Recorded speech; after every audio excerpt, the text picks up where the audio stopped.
de estarmos aqui. Podemos dividir um pouquinho do que aprendemos aí durante essa semana, essas 2 semanas. Nós fomos desafiados aí a falar sobre um texto e eu particularmente me arrependi de ter pego, porque tem textos que o pastor coloca quando ele me fala assim: ó, Gessé, você tem toda a liberdade, escolhe o texto e fale sobre ele. Para mim é muito fácil, mas quando ele me coloca um tema, e aí eu não consigo muito fugir do tema, isso realmente é uma dificuldade muito grande para mim.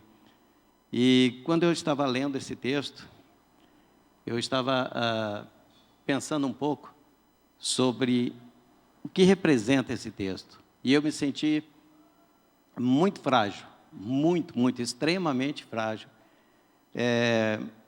Eu acho que jamais, em qualquer momento que eu tive que falar, mesmo lá num congresso que eu fui, tive que falar de improviso, para mais de, acho que 3.000 pessoas que estavam ali, aquilo para mim foi simples, foi fácil, porque estava dentro de alguma coisa que eu dominava, que para mim era muito fácil. E hoje eu me senti, lendo esse texto algumas vezes, eu me senti muito frágil para falar sobre ele. Tamanho é a beleza, a grandeza desse texto que se passa na cruz. E a gente vai ler esse texto. Eu não coloquei, então os irmãos podem ficar sentados mesmo. Eu não coloquei transparência. Transparência não, eu não coloquei slide, não. Eu não coloquei PowerPoint. Mas eu prometo que você bem explicativo naquilo que eu pretendo falar, naquilo que Deus colocou no meu coração, e eu espero que Ele continue alimentando assim o meu coração. O texto está lá em Mateus, esse texto só tem em Mateus e Marcos, mas está lá em Mateus, capítulo 27, é o que a gente vai ler. É exatamente igual ao de Marcos. Mateus, capítulo 27, do versículo 45 ao versículo 49. E eu estou lendo só um pedacinho do texto, porque foi dividido em vários grupos, e eu não quero invadir o texto que pertence a outro irmão, que provavelmente vai falar numa outra semana ou numa outra oportunidade. Texto de Mateus, capítulo 27, de 45 a 49. Diz assim a palavra de Deus: desde a hora sexta até a hora nona, houve trevas sobre a terra. Por volta da hora nona, clamou Jesus em alta voz, dizendo: Eli, Eli, lama sabachthani. O que quer dizer: Deus meu, por que me desamparaste? E alguns dos que estavam ali ouvindo isto diziam: ele chama por Elias. E logo um deles correu a buscar uma esponja e, tendo-a embebido em vinagre e colocado na ponta de um caniço, deu-lhe a beber. Os outros, porém, diziam: vejamos se Elias vem salvá-lo. Até aí. Jesus clamando em alta voz: Deus meu, por que me desamparaste? Vamos orar, falar com Deus nesse momento. Senhor Deus e Pai, nós confessamos a nossa fragilidade, a nossa completa falta de experiência para falar de algo que é tão importante para o Teu povo, algo que foi expresso por Cristo na cruz e que destinava-se àquelas pessoas presentes que também não puderam entender e que nós hoje, ó Pai, temos até dificuldade para entender até os dias de hoje. Nós nos colocamos nas Tuas mãos, ó Pai, para poder, ó Pai, retirar desse texto algo que traga proveito para a nossa vida espiritual, algo que o Senhor possa mostrar e que tenhamos, então, um momento de transformação e que possamos agir diferentes e procurar, ó Pai, sempre estar na Tua presença para poder buscar a fonte de toda a informação que vem de Ti. Capacite-nos agora, ó Pai, dá-nos do Teu Espírito, a toda essa igreja, a todos aqueles que estão nos olhando, nos observando neste momento, a todos aqueles que estão, de certa forma, nos criticando, e certamente estarão criticando, mas que o Senhor conceda uma interpretação o mais próximo do que o Teu Espírito quer dizer para a Tua igreja hoje. Em nome de Jesus. Amém. A primeira coisa quando eu peguei esse texto, só para os irmãos, como surgiu a ideia, o pastor me passou alguma coisa pelo WhatsApp, e ele me deixou escolher, eu acho que eu fui um dos primeiros a escolher, e eu escolhi esse texto. Também pela data, a data eu gostei, dia 15 de março, era uma data um pouco para frente do aniversário da minha esposa, então como eu sabia que no dia 7 ou 8 de março eu ia estar comprometido com ela, vamos fazer no dia 15. Escolhemos pela data e não pelo texto. Então eu confesso que durante algumas horas, depois que eu já tinha escolhido, eu fiquei um pouco arrependido.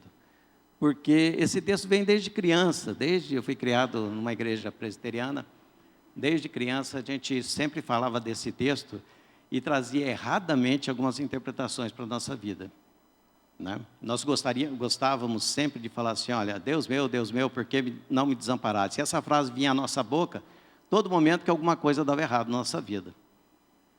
E eu achava que ela podia ser aplicada simplesmente assim. E aí quando a gente vê o contexto, é realmente difícil. E quando eu tinha uns 16, 17 anos, eu li um encarte que tinha um texto do Calvino, e eu fui procurar essa expressão de novo, e Calvino disse assim, Calvino não, Lutero, lá na Reforma ele disse assim, esse texto nos retrata Deus abandonando Deus. Nenhum homem pode compreender isso. E aí eu comecei, desde aquela época, a tentar estudar. E sempre procurava algum texto, sempre quando aparece um novo livro sobre o assunto, eu procuro me inteirar. Na internet agora ficou tão fácil que você busca algumas coisas, e você busca vários autores. Esse texto é rico, tem muita gente escrevendo sobre ele. Então tem muita interpretação sobre esse texto. Mas a frase central para mim continua na minha cabeça desde lá da minha fase de adolescente. Deus abandonando Deus. Como entender isso? Eu peguei o texto e eu falei assim, olha, vamos tentar.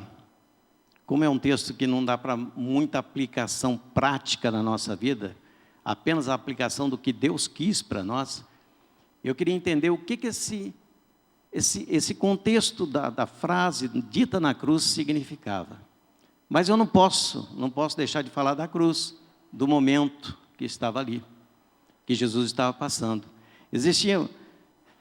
Quando a gente procura analisar o que a cruz representava, a gente vê que ela representa muita coisa, mas, em essência, ela quer dizer justiça e ela quer dizer expiação. Justiça e expiação.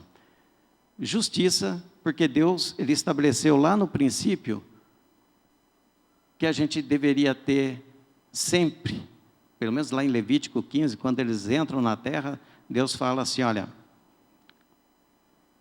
você não vai favorecer ninguém. Ele diz para o povo de Israel, principalmente para a liderança, você não vai favorecer ninguém, nem o pobre, nem o rico, nem o homem, nem a mulher. Você não vai favorecer ninguém.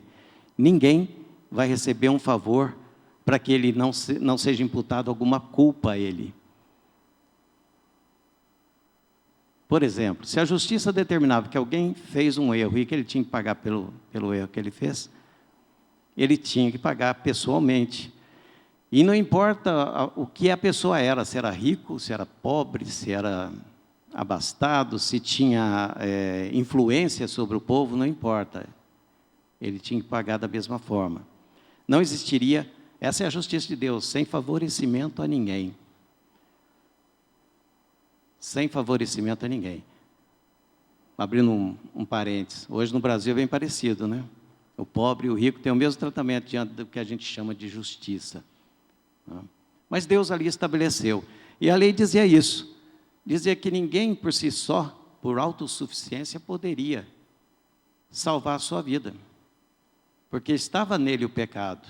E ele cometia pecados. E aquilo ficou durante o povo, regendo a história desse povo de Israel, o povo escolhido de Deus.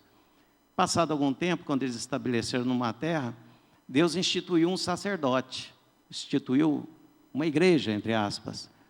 E ele fazia com que esse sacerdote, em algum dado momento, ele sacrificava um animal, um cordeiro imaculado, um cordeiro sem mácula, quer dizer, sem defeito algum, era o melhor que tinha ali do gado, ele era entregue para que, naquele sacrifício, fosse, de certa forma, expiado o pecado. E aí a gente olha para aquilo e fala assim, mas isso já não valia? Isso já não estava determinado, não era lei? Então não bastava expiar os pecados? E a gente notou que Deus foi estabelecendo alguns princípios com o homem. E a justiça, ela foi sendo assim, de certa forma, desfeita. Porque existia uma justiça em função do que Deus tinha estabelecido, mas o homem se desviou dos caminhos de Deus.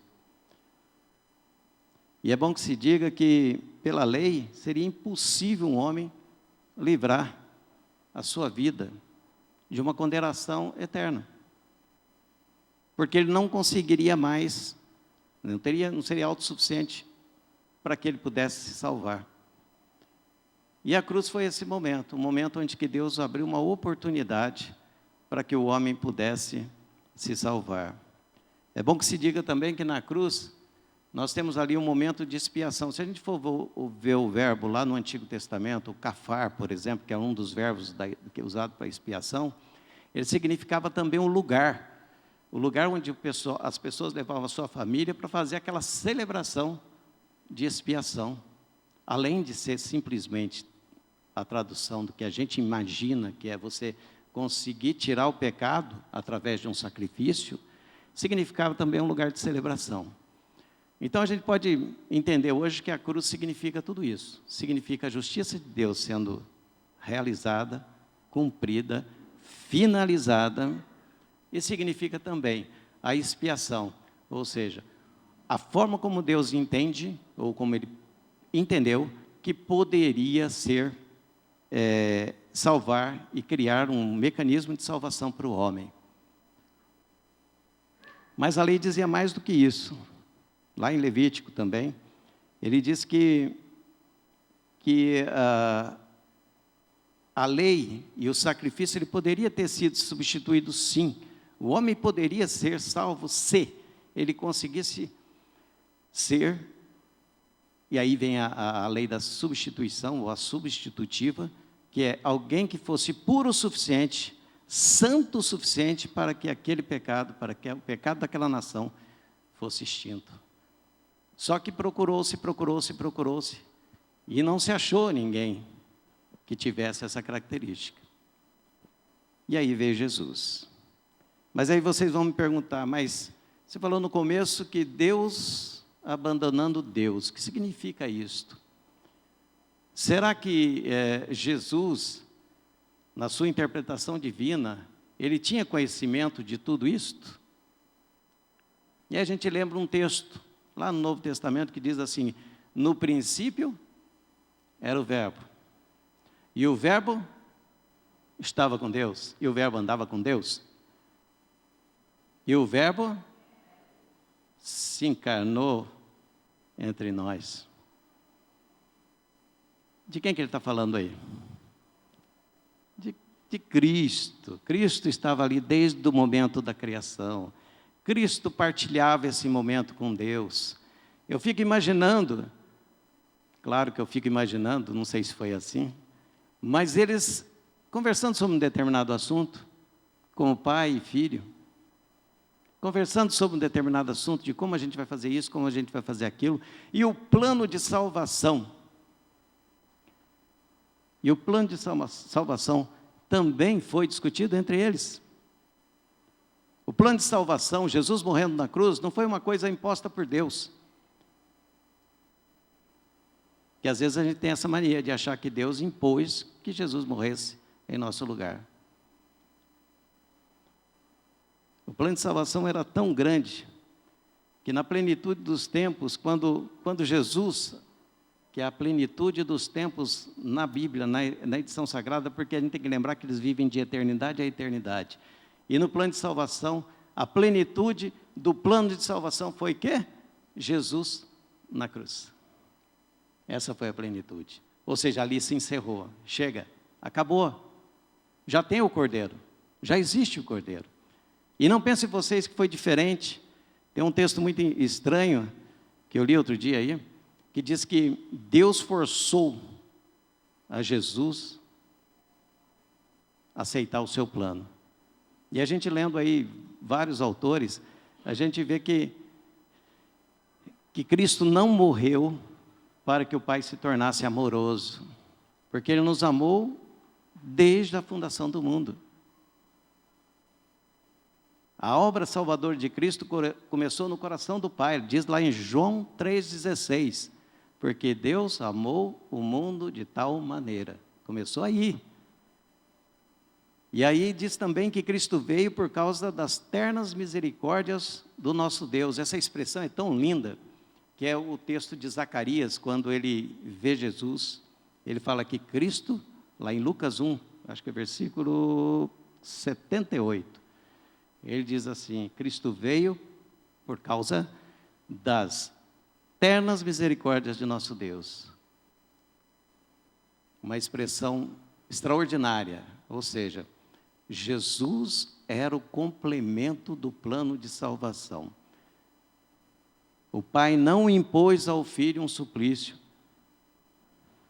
que ele estava relutante a aceitar, nem o Filho convenceu o Pai de uma salvação que ele estivesse relutante em conceder. É importante a gente pensar isso. Foi John Stott que escreveu isso. O Pai não impôs ao Filho que estava relutante em aceitar o plano do Pai, mas também o Filho não convenceu o Pai a deixar de lado o seu plano. Porque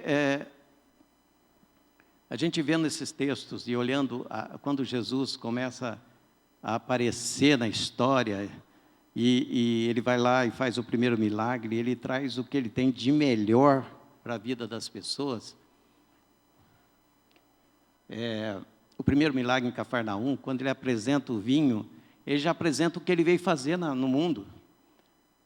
Eu trouxe o que de melhor pode ter na tua alegria, na tua festa. É Jesus em Cafarnaum. A tua festa, a tua alegria, o vinho que alegra a tua vida, o vinho que alegra essa tua festa, eu trouxe o melhor. E é assim que eu me apresento para vocês. Eu sempre trago o melhor. É assim que Cristo apareceu. E ele começa o seu trabalho diante do povo, diante daquelas pessoas que ou simpatizavam com eles, alguns não, outros criticavam, outros duvidavam dele. E ele leva isso até o final da vida. Essas pessoas estavam presentes ali, gente. Na cruz, existiam pelo menos 7 grupos de pessoas ali. As pessoas que estavam ali eram pessoas de mentalidade muito diferente. Existiam ali pessoas que não acreditavam que Cristo era o Cristo, que era o Filho de Deus. Existiam alguns que achavam até que ele pudesse ser um Messias. Existiam outros que achavam que ele era um impostor. Existiam outros que achavam pecado nele. Existiam outros que sabiam que ele era o Filho de Deus, mas que passavam de largo, não tomaram partido. Existiam pessoas que se converteram ali. Existiam pessoas que ficaram com medo ali. Irmãos, o assunto aqui nosso começa, vamos traduzir para o nosso dia, né? Começa na hora sexta até a hora nona. Começa do meio-dia às 3. Do meio-dia às 3 houve trevas. Houve trevas espessas. Escureceu do meio-dia às 3. O dia se tornou noite. E não foi um eclipse, que 3 horas é muito tempo. Um eclipse não dura isso. Escureceu. Naquele instante, as pessoas que estavam ali, eu tenho convicção que eles ficaram um pouquinho de medo. Talvez eles perguntassem assim: será que essa luz não vai voltar? Será que o sol não vai brilhar de novo? Será que só escureceu para a gente aqui? Então tinha todo tipo de gente ali. E eu tenho certeza que tem um grupo de pessoas que ficou com muito medo quando isso aconteceu. E aquelas trevas apareceram ali, e a gente lembra das trevas, uma outra situação em que Deus estava ali espargindo o sangue sobre os umbrais da porta, antes da 10ª praga do Egito. Esse texto está em em Êxodo 10, lá para o versículo 20 e 21, que diz assim: farei trevas espessas, tão espessas que vocês vão poder apalpar. Eu não consigo imaginar isso. Mas ele diz no texto: tão espessas que vocês vão conseguir apalpar. Vocês não vão enxergar nada pela frente. Foi assim que aconteceu lá no Egito, na 10ª praga. E aí Deus falou assim: olha, a hora que o sangue de um cordeiro for passado, aspergido sobre as portas, quando o anjo de Deus, o anjo da morte, aparecer por ali, ele vai deixar com que aquela família isenta de ser morta, porque ali está a proteção de Deus. Era preciso isso. E a gente não consegue entender essas coisas, né? Por que esse simbolismo todo? Por que esse simbolismo todo? Porque Deus usa isso nas nossas vidas. Ele usou isso no passado, usou na cruz. Precisava o sangue ser derramado para que os nossos pecados fossem perdoados.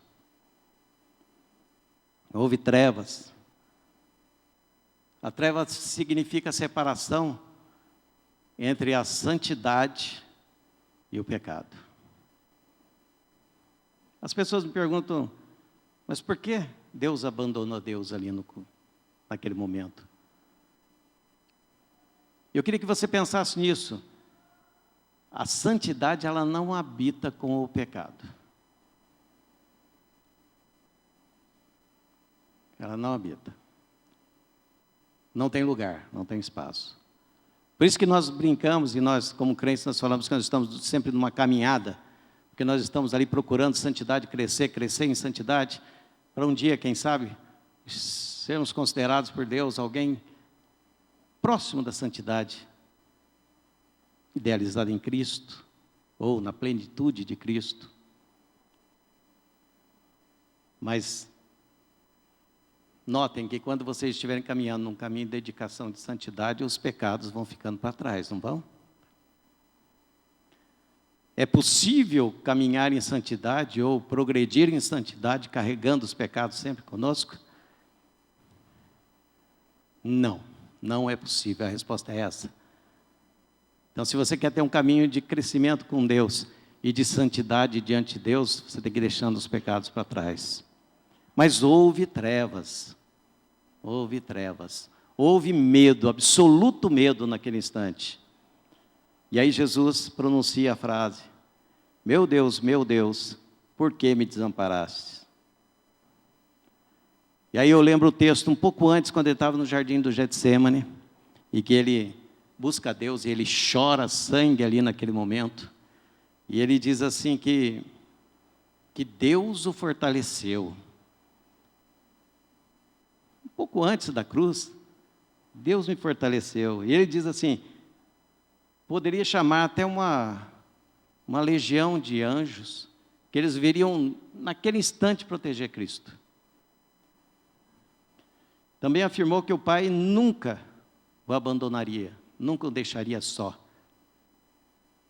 Também afirmou que ele sentiu, ele demonstra ali, que ele sentiu, foi tentado até abandonar Deus. Abandonar o plano de Deus. Tantas coisas aconteceram naquele jardim, tantas respostas ele teve, Deus o fortaleceu, e de repente ele chega na cruz. E ele vê que ali é um momento onde o pecado o distancia de Deus, o separa da santidade de Deus, e ele se sente só. E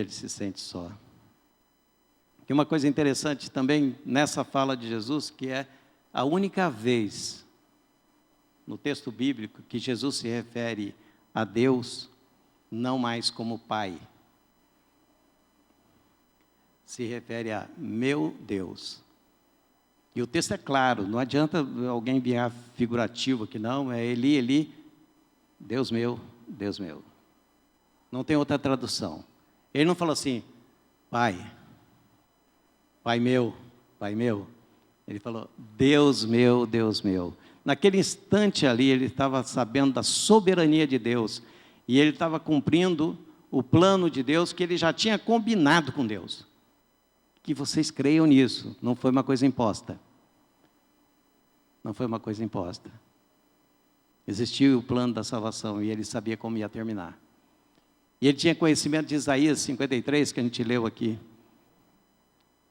Ele tinha certeza que isso ia acontecer com ele. E nós sabemos que se o sofrimento de Cristo fosse só físico, não fosse espiritual, ele não poderia, de forma alguma, ser salvador espiritual de ninguém. Mas uma outra coisa também, o Deus que não é capaz de sofrer pelo seu povo, ele não é capaz de salvar esse povo. Tem muita gente acreditando em deuses por aí, criando Deus.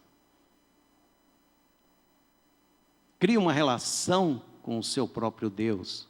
Muita gente está fazendo isso hoje. Mas não existe o contrário, a relação daquele que ele elegeu como seu Deus para com ele. A gente tem que entender que quão sofrido foi para Deus executar esse plano.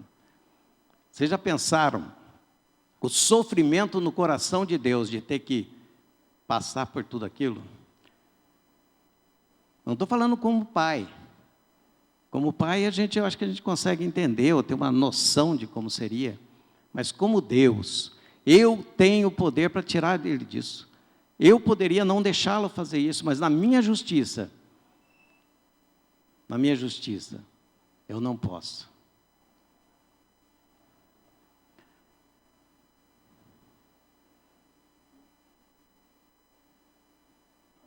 Calvino diz assim que se a alma de Cristo, que a alma de Cristo devia sentir todos os efeitos do juízo. Porque se Cristo tivesse enfrentado apenas a morte física, isso teria sido inútil. Se a alma dele não tivesse sido afetada pelo castigo, seria somente um salvador de corpos. É duro falar isso, mas naquele momento Deus estava abandonando Deus. Porque a sua justiça e a sua santidade o exigia. Mas a pergunta ficou sem resposta, né? Por que me abandonaste? Esse texto vem lá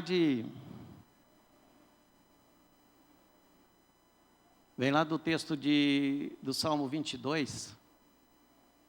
Se os irmãos lembram, está lá, Davi reclamando um pouco. E ele fala, Deus meu, por que me desamparaste? E ele continua, dizendo que o Senhor não tem respondido para ele nem de dia, nem de noite. Aí ele fala assim, mas tu és rei. Depois ele fala, tu és santo. Tu és o louvor de Israel. Tu és o louvor desse povo todo que crê em ti. Mas tu és santo. Tudo bem que Deus escolheu sofrer. Era Deus sofrendo ali. Tudo bem que Ele também, pelo sacrifício de Cristo, a humanidade obteve o perdão e a expiação dos seus pecados. Tudo bem que houve treva, sim, escureceu. Mas Deus, naquele momento, Ele não podia conviver com aquilo e Ele escolheu sofrer. Houve silêncio. E aqui eu queria dar uma paradinha só para que vocês pensassem. Eu, em algumas vezes da minha vida assim, eu também já fui assim, fiz essa oração, Deus meu, por que me desamparaste? Bonito falar assim, Deus meu, por que me desamparaste? Sabe aquelas horas que acontecem aquelas coisas que a gente não sabe explicar? O pastor não está aqui, mas com certeza ele sabe essas horas. Como presbítero, às vezes, em alguns lugares que eu fui, as pessoas vinham e me perguntavam, mas por quê? Por que Deus fez isso? Por que Deus permitiu isso? Esse silêncio de Deus e a não resposta de Deus nas nossas vidas causa uma enfermidade, causa um desespero total no coração da gente. Esse abandono, esse silêncio que Jesus sentiu ali, por parte de Deus, era terrível. Era extremamente dolorido, porque era alguém que era com o Pai. Ele diz assim, eu e o Pai somos um. E de repente ele não tem o Pai ali. E a gente experimenta algumas coisas na nossa vida e nós reclamamos, é claro. Nós temos o privilégio de poder reclamar, todo crente gosta de reclamar. Mas nós não percebemos que o silêncio do Pai, muitas vezes, é para nos mostrar que Ele, na sua santidade, Ele precisa transformar algumas coisas na sua vida ainda. Eu não sei o que, mas Ele ainda precisa. O silêncio é preciso para que a gente possa retroceder, para que a gente possa pensar em Deus.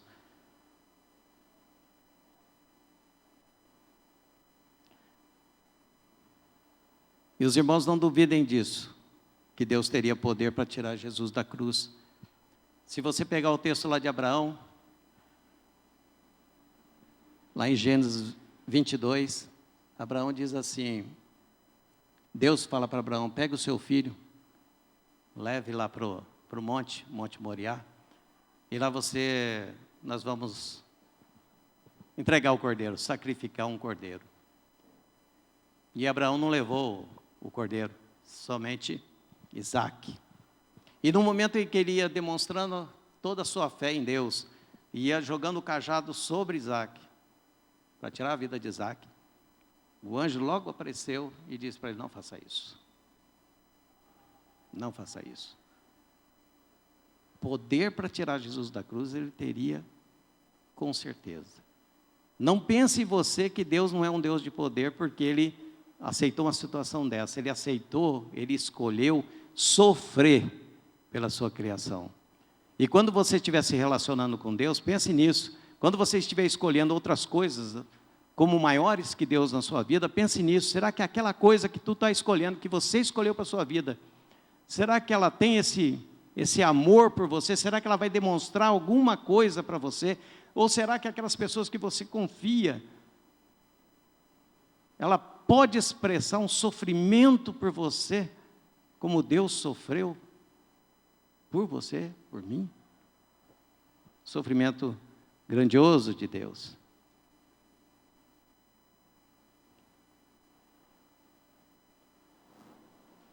E aí eu fico pensando assim, Cristo foi considerado culpado por crimes hediondos. Eu não sei de onde eu tirei isso, mas está escrito aqui. Foi amaldiçoado em nosso lugar, para que fôssemos libertos. Lá em Gálatas 3, Paulo diz assim, Cristo nos redimiu da maldição da lei, quando se tornou maldição em nosso lugar. Cristo, Deus, se tornou maldição em nosso lugar. Você consegue compreender isso? Você consegue entender o quão dolorido foi para Deus esse momento? E aí vem um pouquinho para nós pensarmos e colocarmos na nossa vida, que é a dureza do coração humano. Que nós não conseguimos entender essas coisas. É tão fácil. Deus se entregou em nosso lugar, para que a lei fosse cumprida, para que não tivéssemos mais como ser culpados, para que através de Cristo, da nossa fé em Deus e da nossa aceitação do sacrifício de Cristo, nós fôssemos colocados como irmãos de Jesus, a viver no céu continuamente com Deus e a ter alegria nessa vida. Então Tão simples. E eu vejo a dureza do coração, porque eu estou reconstituindo aqui a cena, aquela escuridão, aquelas pessoas ali, toda inquieta, tensa. E aqueles mais espertinhos estavam pensando assim, como é que nós vamos fazer para ir embora daqui? Vocês já pensaram? Começa a chegar 3 horas da tarde, escureceu, quer dizer, 6 horas, nós estamos perdidos. Como é que a gente vai embora daqui? Será que se a gente tirar esse homem da cruz, será que a luz volta? 50 dias depois, lá com Pedro, na presença de Pedro, alguns confessaram que viram ali o Cristo, o Filho de Deus. E eles estavam ali, mas pelo medo, pela dureza do coração, eles não conseguiam se transformar. Não naquele momento. E a gente vê ali, olha, que tinha um grupo que até distorceu o que Jesus falou. Quando ele falou Eli, Eli, lama sabactana, ele estava falando no aramaico, que era a linguinha do povo ali. Não pensem vocês que ele estava falando em chinês, inglês, não. Ele estava falando na língua do seu povo, origem. E todo mundo ali falava essa língua, todo mundo sabia essa língua. E quando eu falei Eli, Eli, lama sabactana,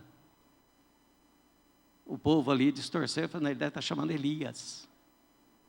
Deve estar chamando Elias. E a pronúncia de Elias é bem diferente. Mas enfim, eles distorceram grandemente. Eles zombaram.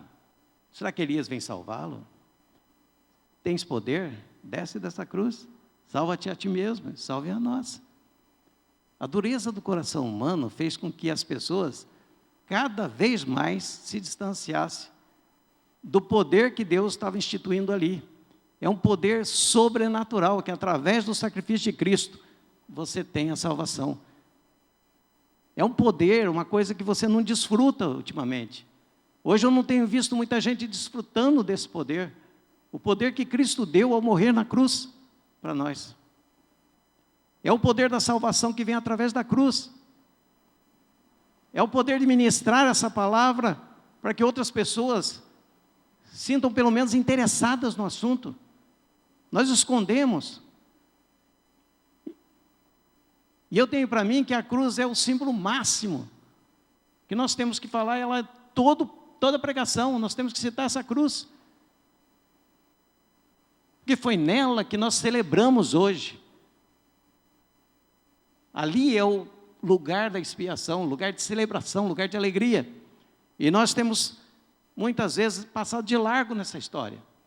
Temos nos comportado como alguns judeus que sabiam que ele era o Messias, mas que não se pronunciaram ali. E nem iriam conseguir se pronunciar. Algumas coisas na Bíblia eu chamo de mistério, e eu continuo achando que é mistério. Porque poderia, sim, Jesus descer daquela cruz, mas o plano de salvação não estaria completo. Poderia até antes, quando Jesus esteve perante Pilatos, que ele faz a terceira pergunta para Jesus, de novo, quem és tu? Tu és rei? Ele fala, logo tu dizes que eu sou rei. E Pilatos sai de perto de Jesus, porque graças a Deus que ele saiu e mandou Jesus para a cruz. Porque senão nós não teríamos essa salvação. Ali não tinha como ser diferente. E pela expressão bíblica, lá em João 17, João 18, acho que é pelo versículo 35, você percebe ali que o coração de Pilatos ficou terrivelmente abalado. Ele queria soltar Jesus. Não vejo nele nenhum mal. Essa história de que ele só lavou a mão não é bem assim, não. Ele não poderia ter feito coisa diferente. O mistério é diferente. O mistério da palavra de Deus é esse. Existe um plano antes de você nascer, antes de você ser concebido. Esse plano foi instituído por Deus. E ele, no seu plano, ele arrumou um jeito de levar-nos de novo à presença dele. E esse jeito foi a morte na cruz. E hoje eu trouxe algumas lições aqui para a gente guardar e levar para casa. Primeiro, o plano de salvação se tornou completo com o sacrifício de Cristo na cruz. O sangue derramado na cruz nos purifica de todo o pecado. Todo. Semelhante ao que aconteceu no Egito, Bastava o sangue do cordeiro nos umbrais da porta para que ocorresse salvação na casa. Portanto, agora não há nenhuma condenação para os que estão em Cristo Jesus. Essa é a primeira lição que eu tiro desse episódio. Segundo, Jesus cumpriu cabalmente a vontade de Deus. Não ficou nada sem fazer. A morte de Cristo foi um sacrifício de aroma agradável a Deus. Está lá em Efésios 5. Cristo morreu para demonstrar a justiça de Deus. Romanos 3. O sacrifício de Cristo foi planejado por Deus, Pai, e aceito pelo Filho. O pecado sempre exige pagamento. E aí vem a história. Ou Jesus arca com os seus pecados, ou arcamos nós. Ninguém vai escapar, como diz Naum 1:6, da ira de Deus. Quem poderá suportar a ira de Deus? Nenhum humano poderia suportar a ira de Deus na cruz. Só Jesus suportou a ira de Deus. Então é muito sério isso. Ou Jesus arca com os nossos pecados, ou a gente vai arcar por nós mesmos. Essa é a mensagem da cruz. Não tem lero-lero, não tem conversinha. Ou você entende e aceita o sacrifício de Cristo, e lá estão lavados os seus pecados, porque o pecado exige pagamento, é isso que diz a lei. Ou você arca sozinho e se vê aí com Deus. Então essa mensagem da cruz nos diz também, essa quarta mensagem da cruz, Deus meu, por que não me desamparaste? Diz que a santidade e a justiça de Deus se encontram com o homem. Esse é o momento em que a santidade e a justiça se encontrou com o homem, Jesus. A dor e o sofrimento são terríveis, a sensação de abandono de Deus é insuportável. Foi a última coisa que Jesus disse. Depois ele entregou o Espírito e suspirou. Cristo, mesmo sem resposta e com o duradouro silêncio, demonstrou sua plena submissão e confiança em Deus.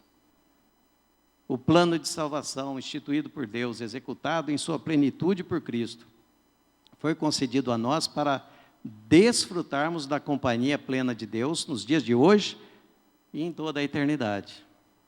Essa é a mensagem. Essa é a quarta mensagem. E eu queria só fazer uma aplicação para vocês. É que, quando eu falei no início que a gente tentava usar esse texto para justificar o silêncio ou a não resposta de Deus, esse texto não poderia ser usado assim. Mas eu queria dizer o seguinte, quando a gente questiona Deus, quando a gente acontece alguma coisa na nossa vida que nos deixa muito abalado.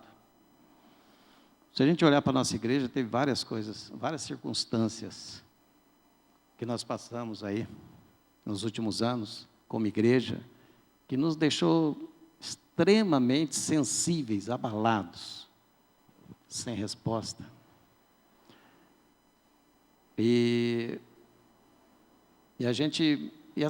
as pessoas que foram mais, que sentiram mais, ou que estiveram mais presentes em seu sofrimento, e que viram isso acontecer na sua vida, eu tenho certeza que ela falou muitas vezes, meu Deus, por quê? Por que o Senhor não está aqui? Por que o Senhor permitiu isso? Por que o Senhor virou as costas nessa hora? Por quê? Por que isso tem acontecido? Por que as coisas têm que ser assim, Senhor? E eu tenho certeza que você já perguntou isso na sua vida também, em algum momento. Eu confesso que eu já falei isso várias vezes. E a mensagem que eu vejo desse texto aqui é que mesmo sem resposta, mesmo depois daquele silêncio insuportável, tão mais insuportável, tão mais insuportável que nós podemos passar algum dia. Ele volta e chama Deus de Pai de novo. Ele fala: Pai, em tuas mãos eu entrego meu espírito, tudo está consumado. O que a gente tem que aprender com esse texto é que o desamparo e o sentimento de abandono, ele não pode nos tirar da presença de Deus. A gente tem que voltar a chamar de pai, paizinho, pai querido.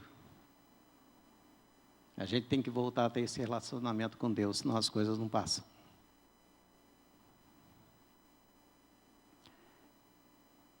Então, quando me perguntam por quê, já ouvi isso algumas vezes, muitas vezes não queria ter ouvido, mas eu digo para vocês que existem os porquês, sim, e vão existir as dúvidas nossas, mas elas não podem abalar a nossa relação com Deus. A gente tem que, em algum momento,